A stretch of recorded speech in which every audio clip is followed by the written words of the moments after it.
I am Ferdinand Marcos, and I am the President of the Republic of the Philippines. I stand today on behalf of 110 million Filipinos. Isa-isayan na araw para sa lahat ng mamamahayag dahil sinusulong po natin ang karapatan ng malayang pamamahayag. Ang isasampa po ay petisyon para sa habeas corpus at certiorari sa pangalan po ni Lorraine Badoy at saka ni Ka Eric Celis. No? Ang issue po rito, unang-una, kung pwede bang mag-contempt at pagpakulong ang Kamara de Representante laban sa mga media na ginagamit lamang ang kanilang karapatan para sa malayang pamamahayag. O ito ba ay pinagbabawal ng saligang batas bilang subsequent punishment para sa freedom of the press? Pangalawa, pwede bang i-contempt ang isang mamamahayag kung ayaw niyang sabihin ang source niya dahil nga sa SOTO-law? So ang re-resolba ng hukuman dito ay mas makapangyarihan ba ang Kongreso ng bumuo ng SOTO-law na nagsasabi na hindi po pwedeng pilitin ang mga mamamahayag na i-reveal ang kanilang sources kung ito po ay itatanong sa congressional hearing. So ang tanong, mas makapangyarihan ba ang Kongreso kesa doon sa batas na binuo nila? No? At pangatlo, siyempre, ay kung pwede bang magpakulong ang Kongreso ng walang due process. Dahil nakita nyo naman po, si Lorraine Badoy pinakulong dahil ang sagot niya minsan oo, minsan hindi. Pero ang tanong, meron bang advertisers ang programa niyong laban sa bayan? Dahil po doon sa pagkakaiba ng sagot niya, kung may advertisers o wala, kinulong na siya dahil siya po ay nagsisinungaling. At ang kasalanan naman po ni Ka Eric, ayaw nga niyang i-reveal ang source niya dahil sa SOTO-law. At ang sabi ng mga congressmen, hindi raw po pwedeng i-invoke ang SOTO-law sa Kamara de Representante. So ito po ay hindi lang po makasaysayan para sa lahat ng mga mamamahayag, ito po ay importantang araw para sa demokrasya. Dahil kung wala pong malayang pamamahayag, masusupil po talaga ang diskusyon, ang debate na kinakailangan natin para gumana ang ating demokrasya. So hindi lang po si Badoy at si Ka Eric ang dumudulog ngayon sa Korte Suprema, kundi lahat po ng mamamayang Pilipino na nagbibigay importansya sa malayang pamamahayag, malayang pananalita at demokrasya dito sa ating bansa. Sir, sa certiorari, well, ang certiorari po is grave abuse of discretion nga kasi binaliwala ang shield law, SOTO-law, at hindi sila binigyan ng due process rights. Nakita naman na po natin na nung sabi ni Badoy na meron siyang advertiser, minsan walang advertiser, pinakulong na siya. At syempre, yung hindi pagpayag ni Ka Eric na sabihin kung sinong source niya. Alam ko makaka-relate kayo sa matagal niyo po sa pamamahayag. Nakikita niyo po ba na ang ginawa ng Kamara dito nga po sa SMNI, particular sa mga anchors po ng SMNI, kung ikaw po ay aktibo pa, halimbawa nasa pamamahayag ka pa, nasa height ka pa ng iyong pamamahayag na karir at naganap ito, magkukos ba ito ng chilling effect po sa inyo? Malaki impact niyan. Kaya nga ako nung sinusubaybayan ko, pinapanood ko. Nalulungkot ako at MJ, ano, kasi ang taas na respeto ko sa Kongreso, especially sa House of Representatives. And I remember, minsan na-imbita ko rin as a resource person nung kapanahunan nung issue ng suhulan sa NLEX na anong tawag nito, na pinagbibigyan ng pera yung mga congressman. I remember kasi ako ang nag-discuss niyan on the air, no, sa radyo at sa television. So sinumo nila ako. Sabi ko, wala namang problema. So I attended. I made sure na anong tawag nito, nagdala ako ng abogado para at least guided ako. Dahil yun naman talaga ang dapat, ano, lahat ng anong tawag nito, mga pagdinig kung kinakailangan mo ng legal advice, dapat you will be provided a counsel of your choice, no?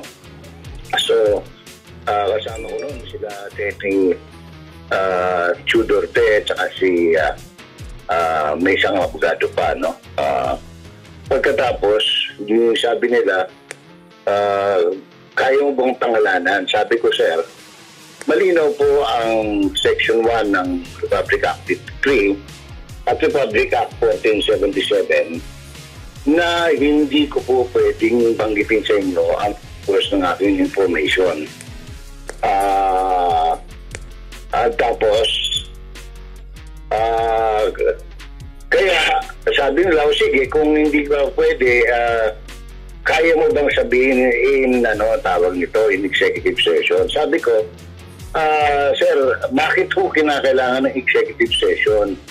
Public, yan, kinakailangan ng publiko alam.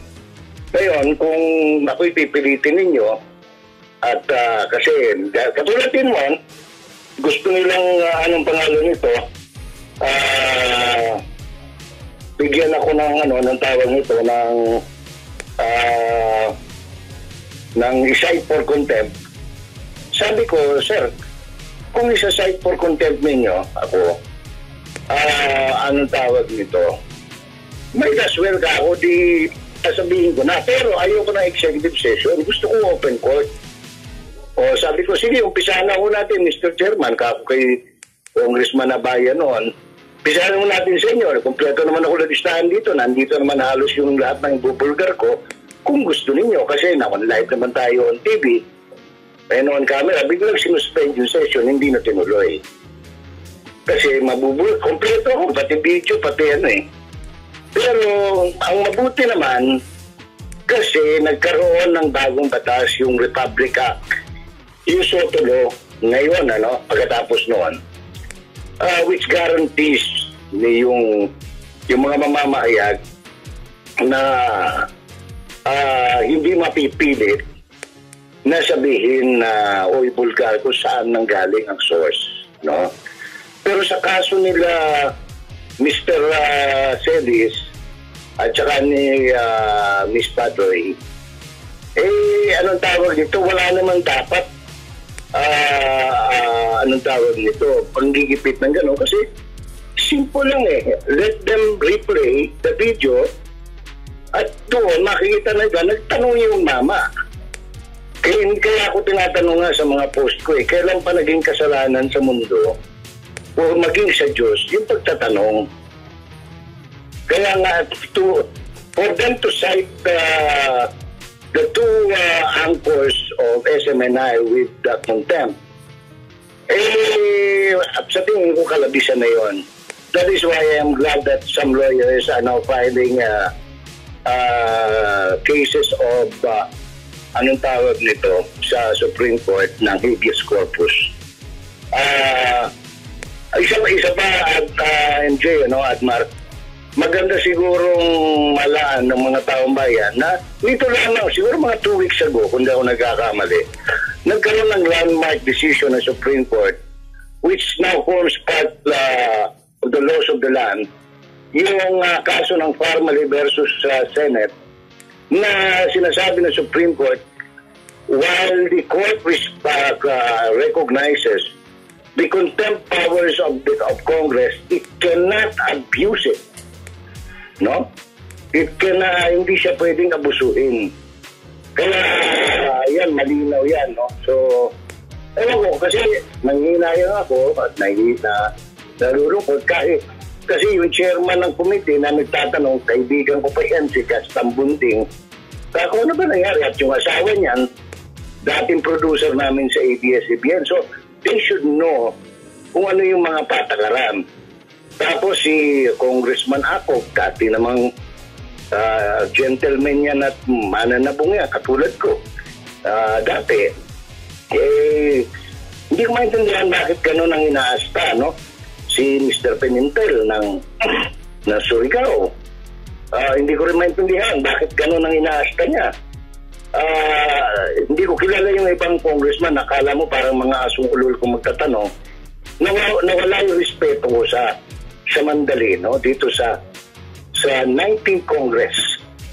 Parang, I don't know, anong nakaka-trigger sa kanyang ganyang behavior, no? I should, pag naluwas ako sa syudad, magtatanong ako sa mga psychiatrists at sa mga psychologists, ano ang dahilan, bakit nagkakaganito yung mga taong dati naman disente, no?